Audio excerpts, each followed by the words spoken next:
Hər vaxtınız xeyirli olsun, hörmətli tamaşaçılarımız. Xoş gördük hər birinizi. Bu buraxışımızda biz uroloji və androloji xəstəliklərin müasir müalicə metodları haqqında danışacağıq. Odur ki, uroloji və androloji problemləri olanlar ekranlara daha yaxın əyləşsinlər və daha diqqətli olsunlar. Çünki bu proqramımızda məhz bu problemlərlə bağlı müayinə və müalicə metodları, yəni son müayinə və müalicə metodları haqqında sizə informasiya verəcəyik. Studiya nömrəmizi həmən xatırladım. 562 16 48. Hətta əlaqədə saxlaya bilərsiniz. Studiyamızın qonağı bütün suallarınızı cavablandıracaq və Qonağımız Fransada ixtisaslaşmış mütəxəssis, Fransa və Avropa Uroloqlar Cəmiyyətinin və Dünya Endouroloqlar Cəmiyyətinin həqiqi üzvü, Fransanın Lyon şəhərində uzun müddət çalışmış Oksigen Klinik Xəstəxanasının Urologiya şöbəsinin müdürü Dr. Araz Bayramovdur. Xoş gəldiniz, Araz bəy. Çox sağ olun. Araz bəy, qeyd elədim tamaşaçılarımıza uroloji və androloji problemlərin son bu müalicə metodları haqqında məlumat verəcəyik və siz Azərbaycanda ilk dəfə belə deyək, bu uroloji xəstəliklərin laparoskopik əməliyyatını icra etmiş ilk belə deyək, mütəxəssis olaraq bu əməliyyatın üstünlükləri haqqında təbii ki, istərdim ki, tamaşaçılarımıza məlumat verəsiniz. Çox təşəkkür edirəm. İlk öncə mən də hamınızı salamlayıram. Ümumiyyətlə, belə deyərdim, urologiya, andrologiya sahəsində çox irəliləyişlər vardır. Xüsusilə son illərdə, yəni böyük bir endoskopik, laparoskopik urologiyada çox böyük irəliləyişlər baş vermişdir. Bu günlərim uroloji xəstəliklərin hər biri, mən belə qeyd etmək istərdim ki, uroloji problemlərin hər biri yüksək səviyyədə kəsiksiz üsullarla müalicə edilir. Yəni, bu üsulların üstünlükləri, sadalasaq saysız hesabsızdır. Xüsusilə əzələlərimiz kəsilmir. Yəni, bu günlərin biz artıq dəliklərlə girərək böyrək daşlarıdır, sidik hissəsinin poliplərinin tam kəsiksiz üsullarla müalicəsi və yaxud da böyrək şişləri, hətta böyrək kistaları haqqında, yəni böyrək kistalarından laparoskopik olan, tam kəsiksiz dəliklərlə olan girərək, yəni biz bu kistaları, böyrək şişlərini, hətta bəd xassəli şişləri biz laparoskopik yolla götürürük. Bu yaxınlarda qeyd etmək istərdim ki, Cənubi Qafqazda ilk dəfə həyata keçirilən bir əməliyyatlardan biri idi. Yəni, bu əməliyyatı biz həyata keçirdik. Yəni, əməliyyatın prinsipi böyrək arteriyası və venasını, böyrək qidalandıran damarları bağlamadan böyrək şişlərinin rezeksiya olunaraq götürülməsi idi. Çox unikal bir əməliyyatdır. Yəni, bu əməliyyatlar, belə deyərdim, Avropada çox, belə deyərdim, ən yüksək inkişaf səviyyəsinə çatmış klinikalarda həyata keçirilir ki, bu əməliyyatları biz həyata keçirdik. Sözsüz ki, bu əməliyyatları həyata keçirmək üçün böyük bir məktəb keçmək lazımdır. Biz laparoskopik cərrahiyyə üzrə İRCAD, yəni Strasburqda, Avropanın ən məşhur laparoskopik cərrahiyyə üzrə mərkəzində ixtisaslaşmışıq. Yəni, həmçinin Lyon şəhərində mənim 6 illik iş stajım vardır. Yəni, bunları qeyd etmək istərdim ki, bu günlərin, bəli, urologiyada, çox müasir əməliyyatlar, xüsusilə də xəstələrin iş qabiliyyətinin tez bərpa olunması, əməliyyatdan sonra ağrı hiss etmirlər, hətta bəzən əməliyyat olunduqmu sualını bizə verirlər ki, yəni bu nöqteyi nəzərdən və ümumiyyətlə urologiyanın anatomik və sxematik olaraq bəzi nüansları mən qeyd etmək istərdim. Belə deyərdim, böyrəklərdən olan sidik yarandığı zaman sidik hissəsinə doğru sidik axarları yolu ilə gəlir. Yəni, sidik hissəsinə gəlinməsində bizim sxematik olaraq mən bəzi hər verilişdə olduğu kimi maarifləndirici bəzi nüansları qeyd etmək istərdim. Belə deyərdim, bizim bir video görüntümüz də olacaq. Bəli, video görüntümüz də olacaq və tamaşaçılarımız vizual olaraq bu əməliyyatı necə həyata keçirmişsiniz, bunu da görəcəklər. Buyurun. Burada görsəndiyi kimi prostat vəzidir. Yəni, sidik hissəsinin alt hissəsində yerləşən bir orqandır, yəni prostat vəzi və prostat vəzinin görürsünüzmü, bağlanır. Yəni, yaşla əlaqədar olaraq böyüməsi və yaxud da xəstəliklər keçirdən, prostatiti olan insanlarda olduğu kimi sematik olaraq belə qeyd edərdim ki, yəni prostat vəzi sidik yollarının önündə duran bir orqandır. Yəni, bəzən bizdə maarifləndirici, xüsusilə tibbi maariflənmədə, yəni bir balaca əhalimizdə, yəni insanlarda nüanslar vardır ki, onları qeyd etmək istərdim. Yəni, böyrəklərdən sidik yarandığı zaman sidik axarları ilə sidik hissəsinə tökülür və sxemdə görsəndiyi kimi sidik hissəsinin alt hissəsində yerləşir prostat vəzi. Yəni, prostat vəzi, belə deyərdim, kişilərdə həm ikinci ürək olmaqla yanaşı, yəni cinsi fəaliyyətdə, androloji fəaliyyətdə, sonsuzluq məsələlərində və o cümlədən sidik sistemində də önəmdə durur. Yəni, sidik hissəsindən sidik xaric olunmasında problemlər yaranmış olurlar. Və bu da böyrək daşların yaranmasına gətirib çıxardır. Yəni böyrəklərdə sidiyin ləngiməsi, çöküntülərin yaranması, sidik hissəsində olan daşların yaranmasına gətirib çıxartmış olur ki, biz bu günlərin bu laparoskopik, endoskopik müasir üsullarla, tam kəsiksiz üsullarla belə qeyd edərdim. Yəni istənilən problemləri böyrək şişlərində, böyrək kistalarıdır. O cümlədən belə deyərdim, böyrək daşlarının müalicəsidir, sidik hissəsindən polipləridir. Yəni bu kimi müasir əməliyyatları biz həyata keçirdirik. Çox gözəl və biraz öncə laparoskopik əməliyyatların üstünlükləri və prostat vəzi ilə bağlı siz məlumat verdiniz.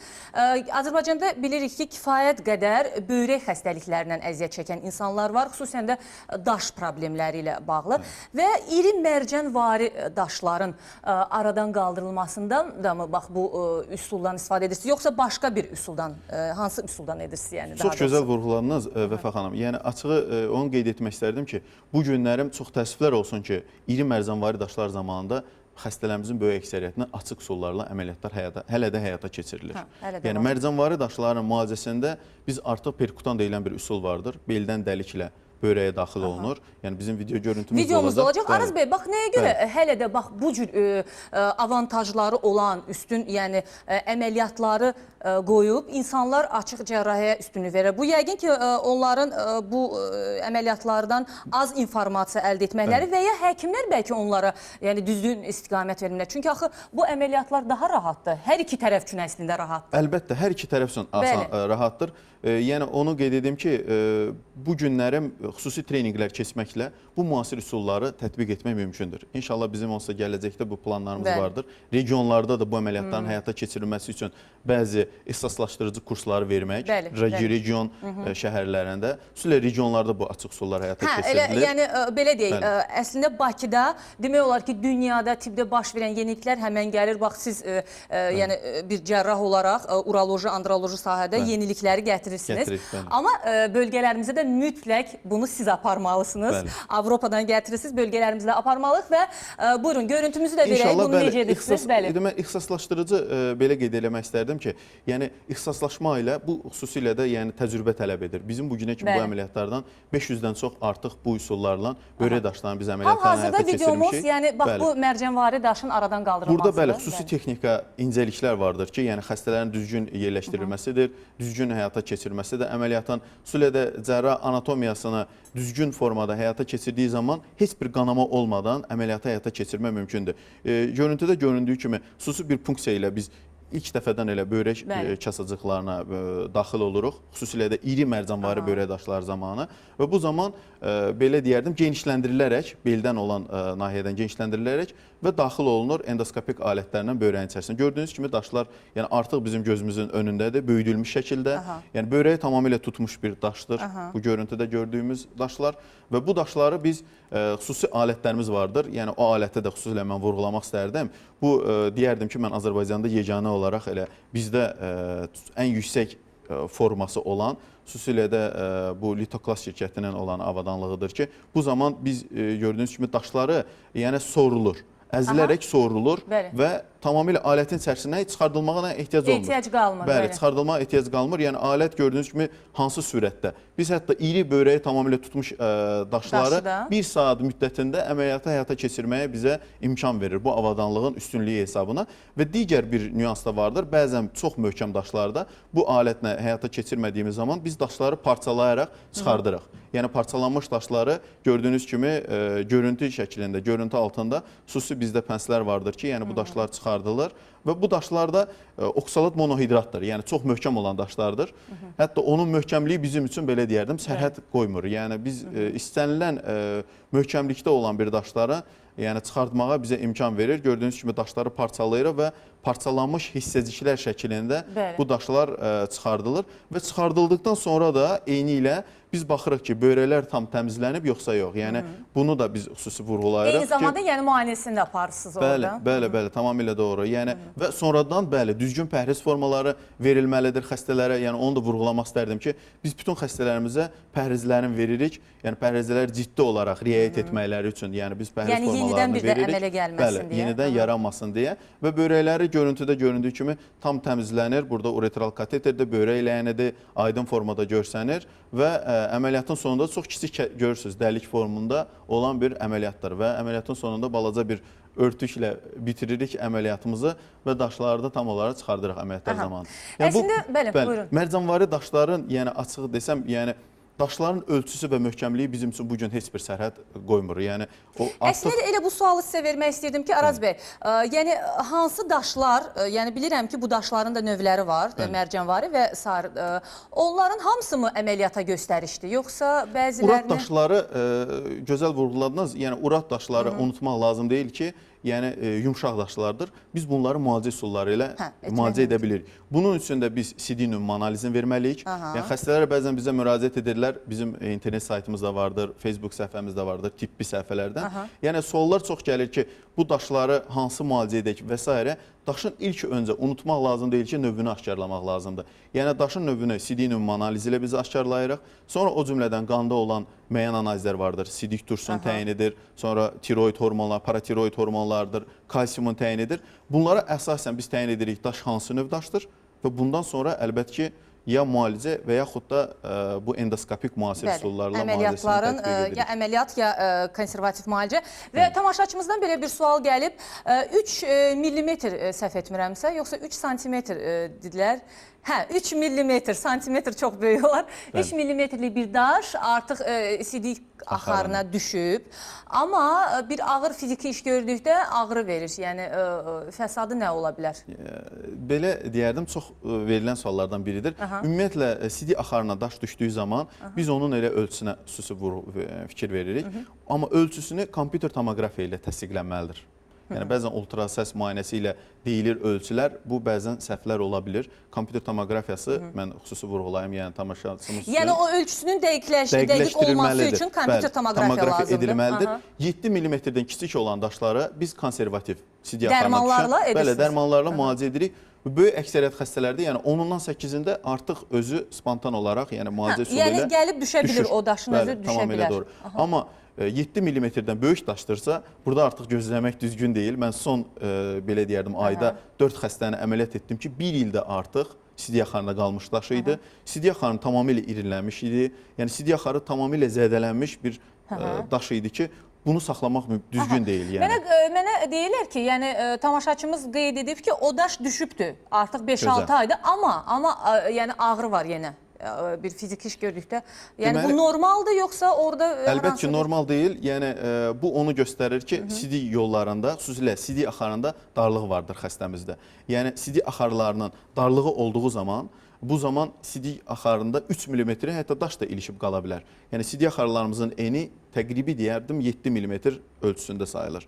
Yəni 7 mm-dən belə deyərdim kiçik daralma vardırsa, yəni kiçikdirsə ölçüsü, əlbəttə ki, oradan 3 mm-lik daşın keçmə imkanı olmur. Yox, əgər düşübsə o daş, ola bilərmi ki, o ağrı yeni bir daşın orada olmasından xəbər verir? Yeni daşın olmasından da xəbər verə bilər və o cümlədən daş keçdiyi zaman zədələyir sidik axarlarını. İkincili olaraq stenoz deyilir, yəni sidik axarının daralması yarana bilər. Daralması olur, bu da bir patologiyadır əslində. Mən düşündüm ki, bəlkə genetik olaraq bir orada darlıq var, amma zədələndikdən sonra da ikincili olaraq da müalicəsi aparılmalıdır. Əlbəttə, yəni aparılmalıdır və onu da qeyd eləmək istərdim ki, bizdə son deməli bir xəstəmiz var idi, İranda yəni gedib müalicə almışdı. Sidik axarının aşağı üstəbirinin daralması idi. Yəni imkan olursa mən o görüntünü də göstərərəm. Şəkil fonunda da düzdür. Sidik axarına kontrast sidik axarından tamamilə düşmür. Yəni göründüyü kimi sidik axarının deməli aşağı üstəbirinə kimi kontrast maddə gəlir və keçmir. Bu xəstədə İranda heç bir müalicə edə bilmədilər, açıq desəm. Yəni müasir bir üsullarla biz müalicə etdik, balon üsulu ilə. Yəni digər bir görüntüdə mən bunu deməli göstərəcəm. Deməli sidik axarına bu cür balonla biz genişləndirdik. Ekrana. Sidik axarını bu balonla, balon dilatator deyirlər. Bəli. Yəni bu balon dilatatorla genişləndirdik sidik axarını. 15 dəqiqə ərzində endoskopik üsuldur bu, tam kəsiksiz. Kanaldan girdik, yəni xüsusi balonu qoyduq, genişləndirdik sidik axarını. 15 dəqiqə gözlədikdən sonra bu balonu çəkib çıxardırıq və xüsusi WG stent qoyduq və növbəti nəticəsinə baxsaq, yəni son nəticəsi 3 aydan sonra biz xəstəmizi çəkdik. Bu kompüter tomoqrafiyadır. Sidik böbrəkdə gidronefroz var idi, genişləmə var idi sol böbrəkdə. Gördüyünüz kimi hər iki tərəfdə ideal formada tam sağlam sidik yollarıdır. Xəstədə ideal bir nəticə əldə elədik. Halbuki xəstə İranda da, sonra digər bir çox yerlərə müraciət etmişdi. Hətta İranda bu böyük bir mərkəzlərdə olmuşdu. Orada düzgün olmayan müalicə taktikası seçilmişdi ki, sadə bir üsulla balon dilatatorla biz genişləndirdik. 15 dəqiqəlik bir prosedur oldu, 20 dəqiqəlik və sidik axarı tam genişləndikdən sonra nəticəsi göz qarşısındadır. Yəni 3 aydan sonra sidik yolları düzəlir. Əslində bu məsəl üçün tibbin bütün sahələrində inkişaf gedir. Həm cərrahiyyəsində, həm müalicə, məsəl üçün preparatların özündə, dərman preparatların özündə də yeniliklər var, dəyişikliklər var. Şükürlər olsun ki, Azərbaycanda da bax uroloji, androloji sahədə bu cərrahi əməliyyatların, yəni müasir üsulları nələrdirsə, elə siz məsəl üçün gətirmişsiniz, var. Amma bu taktika deyirsiniz, düzgün seçilməyən taktika nəticəsində dediniz, effekt əldə olunmamışdır. Bunun özü çox önəmlidir ki, düzdür, həkimin əlinin altında müxtəlif aparatura ola bilər, amma bunu yəni düzgün seçmək, düzgün çalışdırmaq çox önəmlidir və şükürlər olsun ki, bu cür mütəxəssislərimiz var və insanların köməyindədir. Vaxtımız bizim nə qədərdir? Mən kişi sonsuzluğu, bəli, kişi sonsuzluğuna toxunaq. Araz bəy, ilk sualım belə olacaq. Ümumiyyətlə, Azərbaycanda çalışırsınız və bir özünüz də sizə müraciət edən xəstələrdə bir statistika aparırsınız. Yəni, doğrudan da sonsuzluq bu qədər artıb yoxsa? Çox təəssüflər olsun, bəli. Yəni son zamanlar ümumiyyətlə sonsuzluqdan əziyyət çəkən... Həm də kişi sonsuzluğunu yəni nəzərdə tuturam. Çünki qadın sonsuzluğundan yəni əsrlər danışılır, hər zaman sonsuzluq olduqda elə qadın günahkar çıxarılır, amma indi hal-hazırda belə deyil. Yəni sanki artıq 50-50-yə olub, hətta bəlkə də biraz daha çox artıb kişilərdə və buyurun. Bəli, statistika göstərir ki, tamamilə doğrudur, 50-50%. Hətta bəzən kişilərdə sonsuzluğun faizi artmağa doğru gedir. Səbəblərin, yəni açıq desəm, yəni bugünkü son belə deyərdim, konqreslərdə olan statistikalar göstərir ki, səbəbləri bir çoxdur. Xüsusilə bu günlərin varikosel, yəni xayalarda damar genişlənməsinin artması ilə əlaqələndirilir. Birinci. İkinci səbəb kriptarxizmin. Uşaq vaxtı, uşaqlarda xayanın emməməsi, valideynlərin buna diqqət yetirməməsindən və 2 yaşdan keçirsə, əgər 2 yaşı keçirsə, xayalar öz xaya torbasına düşmərsə, bu artıq gələcəkdə sonsuzluğa gətirib çıxarda bilir. Onu vizual görmək olurmu? Yəni körpə oğlan uşaqlarında bunu müşahidə etmək olurmu? Valideynlər yəni gecikməsin deyə. Bəzən vizual görmək olur, bəzən də açığın desəm, bir balaca müayinə etmək və yaxud da hər hansı bir pediatra xüsusilə diqqət yetirilsin deyə fikir vermək məsləhətdir. Yəni, mən dünən bir xəstəni müayinə etdim. Açığını desəm, çox maraqlı bir fakt idi. 16 yaşında idi, xayalar yerində deyildi. Amma bunu yəni 16 yaşında bir gənc oğlan özü də bunu hiss edə bilər. Tamamilə doğru. Yəni, mən özüm də belə deyərdim ki, yəni, xüsusilə vurğulardım ki, necə olur ki, siz buna diqqət yetirməmsiniz, fikir verməmsiniz. Yəni, xayalar tamamilə torbada deyildi, hər iki tərəfdə. Və belə bir sual yarandı məndə. 16 yaşda bunu əgər aşkar edildisə, bu gecikmiş sayılır. Tamamilə doğrudur. Hətta 2 yaşı keçərsə, uşaqlarda bəzən bizə valideynlər çox müraciət edirlər belə, yaşlarla əlaqədar. 7 ayında olan uşaqlar əlbəttə gözləmək lazımdır. Ən azı 1 yaşa kimi gözləmək lazımdır. Heç bir müalicə lazım deyildir. Bəli, 1 yaşdan artıq xüsusi iynələr vardır. Xorionik gonadotropin deyilir. Yəni, bunlarla stimulyasiya edərək xayanı endirməyə biz cəhd edirik. Konservativ, yəni cərrahisiz. Müalicəsi artıq 2 yaşı tamam olub və ya keçmək üzrədirsə, bu artıq nəticə verməyibsə, bəli, cərrahi yolla xaya endirilməsi, yəni yarım saatlıq bir prosedurdur. Yəni, bundan qorxmaq və çəkinmək lazım deyildir. Əksinə, uşağın gələcəyini düşünüb, yəni bu addımı atmaq lazımdır. Bəzən də valideynlər bilə-bilə, uşaq körpədir, bir şey olar, əməliyyatdır, yəni əməliyyat deyəndə qorxurlar, amma bilmirlər ki, əslində o əməliyyat gələcəkdə onun bütün həyatını dəyişə bilər. İndi o 16 yaşında uşağın aqibəti necə olacaq? Açığı bugün xəstəmizi biz müayinəsini davam etdirəcəyik, bəzi hormonal analizlər verəcəyik ki, yəni dəqiqləşdirək.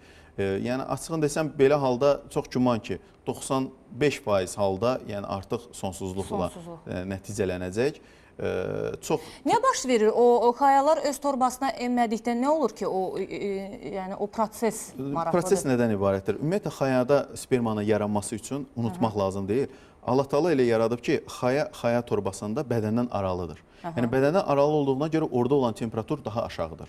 Yəni bədən temperaturu 36,5-dirsə, xayada olan temperatur 35 dərəcə olmalıdır ki, orada düzgün spermalar yaransın. Bunu unutmaq lazım deyil ilk öncə. Yəni burada olan xüsusi hüceyrələr vardır, sertoli hüceyrələrdir. Yəni spermatogenezi həyata keçirən hüceyrələrdir. Yəni spermanın yaranmasını təmin edən hüceyrələr. Bunlar 35 dərəcədən yuxarı temperaturda məhv olurlar. Və əgər bizim xayamız qasıq kanalında qalırsa, qarın boşluğunda qalırsa, bu artıq yüksək temperaturda bizim həmin spermanı yaradan hüceyrələrimiz məhv olurlar. Yəni funksiyası pozulur. Tamamilə pozulur, yəni tamamilə ölürlər, mən belə deyərdim. Yəni ara dillə desək, məhv olub ölürlər və bu hüceyrələr ölürsə, gələcəkdə sperma yaradan hüceyrələr artıq qalmır. Yəni çox nadir hallarda biz bu analizlərdə həyata keçirdirik. İnhibin B analizidir. Çox təəssüflər olsun, bugünkü gündə yəni androloqlar bu analizi tətbiq etmirlər. Biz bu analizləri Fransada işlədiyim zaman biz bunları tətbiq edirdik və Azərbaycanda da tətbiq edirik ki, bu analiz xayada olan hüceyrələrin güzgüsüdür. Yəni nə qədər hüceyrəmiz qalıbdır, biz bu analizə təyin edirik. Yəni bu analizlər bizdə həyata keçirilir. Bəzən maariflənmədiyinə görə insanlar bilmirlər, digər bir lazımsız viruslar analizləri, infeksiya analizləri verirlər. Xeyr, yəni... Və o qədər vaxt itkisi, maddi baxımdan itkilər, ona görə, bax, elə bizim proqramları izləsələr, biz çalışırıq ki, tibbdə baş verən son yenilikləri sizə çatdıraq, hörmətli tamaşaçılarımız. Və Səadət xanım var ekran qarşısında. Alo. Alo. Buyurun, eşidirik sizi Səadət xanım. Sabahınız xeyir. Sabahınız xeyir olsun. Sabahınız xeyir, amma çox zəif eşidirik. Ona görə biraz ucadan danışın. Mənim oğlumun 15 yaşı var. Aha. Və bir il bundan qabaq həyatında elə bilirsin necə, bu damarlar tam elə bilin ki, üstə görsənir də. Biz apardıq varikosiel, belə bir diaqnoz qoydu uşağa. Aha. İki kurs müalicə götürdük, ondan sonra təkrar müayinəyə apardım. Həkim dedi ki, demək 16 yaşı tamam olanda onu birdə müayinə eləmək lazımdır ki, həkim bəlkə dəqiq bilərdə dedilər, ondan indi tezdə analiz götürülməlidir. Və o analizin əsasında deməli müəyyən olmalıdır ki, bu uşaq əməliyyat olunacaq yoxsa yox. Mən də bilmək istəyirəm ki, mən gecikmərəm ki, o vaxta qədər və yaxud da indi lazımdır və yaxud da bir fəsadı nəsə də belə bir çətinlik olmaz ki, sonra ona. Aydındır. Yəni sizin uşaqda varikoseli mən belə başa düşdüm, çünki çox zəif eşidirik sizi. Bəli, belə bir diaqnozdur. Varikoseli, bax, indi sizin səsinizi çox yaxşı eşidirik. Qısaca yenidən təkrar edin sualınızı. Deməli, 15 yaşı var mənim oğlumun. Deməli, varikosel diaqnozu qoyulub. 2 kurs biz müayinə götürdük və bir ildən sonra təkrar müayinəyə gedəndə həkim dedi ki, onun 16 yaşı tamam olmalıdır. Və onda analiz götürülməlidir spermalarından. Əgər bu uşağa ehtiyac varsa, əməliyyat olunacaq. Ehtiyac yoxdursa, deməli, əməliyyat olunmayacaq. Bax, mənə maraqlıdır da, indi 16 yaşına qədər görmək. Yəni, gecikməzmi? Bəli, bəli. Belə, təşəkkür edirik Səadət xanım, aydın oldu və buyurun. Bəli, əlbəttə, yəni, çox gözəl vurğulandı. Yəni, açığını desəm, varikoseli, yəni xayaları damar genişlənməsi heç zaman geri qayıtmayan bir problemdir. Yəni, bunu unutmaq lazım deyilir. Yəni, nədən ibarətdir? Xayada olan venalar, venoz qan bir istiqamətdə axmalıdır. Yuxarıya doğru, yəni ürəyə doğru istənilən qan axır, venoz qan. Yəni, bu zaman xüsusi içərisində olan klapanlar zədələndiyi zaman qan geriyə axır, xaya ətrafında toplanır bu venoz qan. Yəni, xaya ətrafında toplandığı zaman nə baş verir? Eyni ilə kriptarxizmdə olduğu kimi yerli temperaturu qaldırır xaya ətrafında və xayanın fəaliyyətini pozmuş olur. Eyni mexanizmdir, sadəcə olaraq xaya Yəni sonsuzluğa gətirib çıxara bilər. Yəni bunu biz hər hansı bir konservativ müalicə ilə düzəldə bilirikmi? Çox belə suallarda verilir. Xeyr. Yəni burada heç bir dərman müalicəsi effekt verə bilmir. Niyə görə? Çünki genişlənmiş venanı geri qaytarmaq mümkün deyildir hər hansı bir dərmanla. Səadət xanım eşidir, yəni dərman preparatları xeyr etməyəcək, sonra Araz bəy. Yəni burada nədən ibarətdir? Və bu zamanla, xüsusilə də oğlan uşaqları idmanla məşğul olur, ağır bir yük qaldırırlar. Əksinə, güc qaldırdığımız zaman damarlarda qan daha da çox həmin xaya ətrafında toplanmağa toplanır, yəni kələf deyilir. Kələf formasını xayanı tamamilə əhatə edir. Yəni belə insanlar gərək fiziki işlə məşğul olmasınlar. Bəli, idmanla məşğul olmasın, xüsusilə hərbi qulluqda, yəni xüsusi addımlar atılan zaman hərbi qulluqda bu zaman bu xüsusilə də ağır yük qaldırdıqlarına görə hərbi qulluq zamanı bu zaman yaranır bu xayalarda damar genişlənməsi. Nə etməli? Gecikməzlər ki? Əlbəttə gecikə bilərlər. Yəni əgər 3-cü dərəcəli varikoseldirsə, yəni onun dərəcəsini də biz təyin edirik. Ultrasəs müayinəsində açıq desəm, yəni biz özümüz artıq həyata keçirdirik. Yəni Avropada bu üzrə sertifikatlaşmışıq. Yəni xayada əgər 3-cü dərəcəli genişlənmə vardırsa, venoz damarlarda, burada artıq əlbəttə yəni əməliyyat olunma. Lazımdır. Bəli, əməliyyatın düzü görüntüsü də var idi bizdə. Bizim vaxtımız varmı? Buyurun, görüntünü verək qısaca, verək bu əməliyyat, yəni bu problemlə bağlı. Varikosel əlaqədar gördüyünüz kimi çox kiçik bir kəsiklə, burada indi böyüdülmüş görsənir. 1 sm, 2 sm ölçüdə olan və bu gördüyünüz həmin o xaya toxum hissəcikləri keçən sxematik burada görüntülərdir.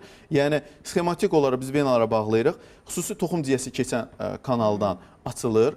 Bu kanal açıldıqdan sonra gördüyünüz kimi, yəni biz açıldıqdan sonra bu venalar görsənirlər. Buradan sxematik görsənir, kiçik formada olan venalardır və hər bir venalar xüsusi olaraq bağlanırlar arteriyaya toxunmadan. Göy rəngdə görsənənlər bizim venalarımızdır. Artıq qırmızı rəngdə görsənən isə arteriyadır. Biz ona toxunmadan, bu mikroskopik varikoselektomiya ilə üstünlük bundan ibarətdir ki, biz burada qidalandıran arteriyaya toxunmadan venalara hər biri individual olaraq bağlanır və bağlandıqdan sonra artıq xaya ətrafında heç bir qan toplanmır ki, bu da xayanın fəaliyyətinin gələcəkdə daha da gözəl fəaliyyət... Və o temperatur məsələsi, əsas temperatur məsələsinin yəni aradan qalxmasına götürmüş olur. Və ümumiyyətlə bəzən suallar verirlər ki, nə zaman əməliyyata göstəriş sayılır? Ümumiyyətlə xayanın həcmi kiçilirsə, birinci, sol xaya, sağ xaya nisbətdə ölçüsü kiçilir. İkinci olaraq ağrı müşahidə olunursa və üçüncü olaraq da sperma göstəriciləri düşürsə, bu üç göstərici Avropa guidelinesından mən nəzərdə tuturam, şəxsi fikir deyildir. Yəni Avropada artıq təsdiq olunub ki, bu üç göstərici vardırsa, xaya həcmi kiçilib, sperma göstəricisi pozulubsa və ağrı müşahidə olunursa, əməliyyatda göstəriş hesab olunur. Səadət xanım, vaxt itirmədən gedirsiniz müayinəyə, çünki sonra da oradan da gec ola bilər. Təşəkkür edirəm Araz bəy məlumatlarınıza görə və hörmətli tamaşaçılarımız, androloji və uroloji xəstəliklərin son müasir müalicə metodları haqqında sizə məlumat verdik və studiyamızın qonağı Fransada ixtisaslaşmış mütəxəssis, Fransa və Avropa Uroloqlar Cəmiyyətinin və Dünya Endouroloqlar Cəmiyyətinin həqiqi üzvü, Fransanın Lyon şəhərində uzun müddət çalışmış Oksigen Klinik Xəstəxanasının urologiya şöbəsinin müdürü doktor Araz Bayramova idi. Bax belə, hörmətli tamaşaçılarımız, əgər tibbdə baş verən yeniliklərdən daha çox məlumat əldə etmək istəyirsinizsə və gün ərzində televiziyada bizi izləyə bilmirsinizsə, o zaman siz bizi Xəzər FM 103 dalğasında da dinləyə bilərsiniz. Məncə, radiodan da dinləmək daha rahatdır. Xüsusən evdar xanımlarımız iş görə-görə radiodan bizi dinləyə bilərlər. Bax belə, sağ olun, sağlıqla qalın.